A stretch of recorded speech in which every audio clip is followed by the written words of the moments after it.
October 26th, Millie was born about 5 o'clock. It was a textbook birth. We had our precious little girl and she was amazing. The next day, I was really looking forward to having my first full day at home with her. I didn't go to work first thing in the morning, but I had a meeting in the afternoon. It was only a mile up the road, and I said to Claire, I'll keep my phone with me.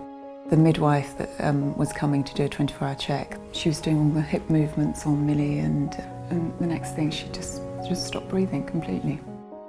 And I saw home flashing up, and Claire said, "Millie stopped breathing." Oof. And God, suddenly sort of panic sets in, and I drove back home. It just fortuitously, we had the midwife here at the time just doing some checks on Millie.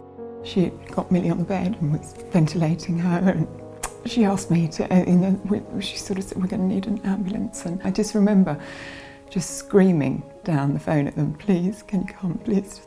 I was just praying that somebody would come and help us. So it was literally like my prayers were being answered. Suddenly there was the air ambulance landed in the front garden. Just literally parked the car and the air ambulance came, and I just pointed to a bit of lawn where it could park. I just came running up the stairs, and one of the guys from the air ambulance came and sat with me on the landing and explained everything that was happening, and he was amazing. I just remember him sitting there holding my hand, and I just kept repeating over and over again, I can't lose her, I've only just got her.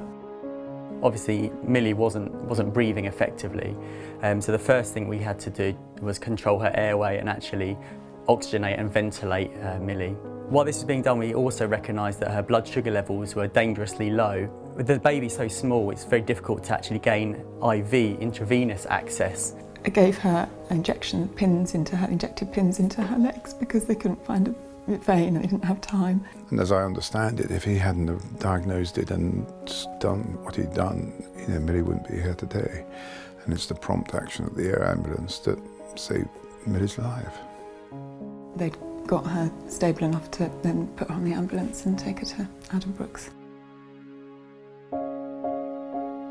Everyone should be aware that this is a charity, and without public support, they wouldn't be there. And, I hope most people will never need to use them, but if they ever do, they will be so grateful.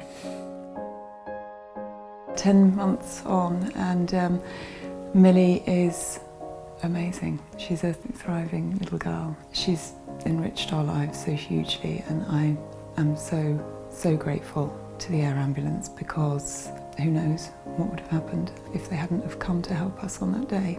Her whole future lies ahead of her, thanks to the air ambulance when she was 1 day old, basically. The expertise of everybody concerned was brilliant, and when the chips are down, the air ambulance and the NHS are just second to none. Claire and I went to see the Essex and Herts Air Ambulance at North Weald and met the team that saved Millie's life. It was an amazing day, very emotional. These jobs are very stressful, obviously hugely stressful for the family, but they're also very stressful for the clinicians who attend.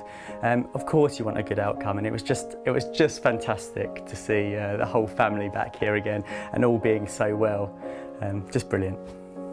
It's such a worthy cause to support, and without support it wouldn't be there.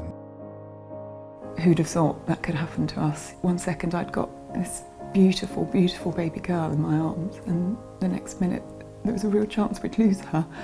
And it happened in a flash, and you never know when that might happen to you. And it was because the doctor got here so quickly that it saved her life.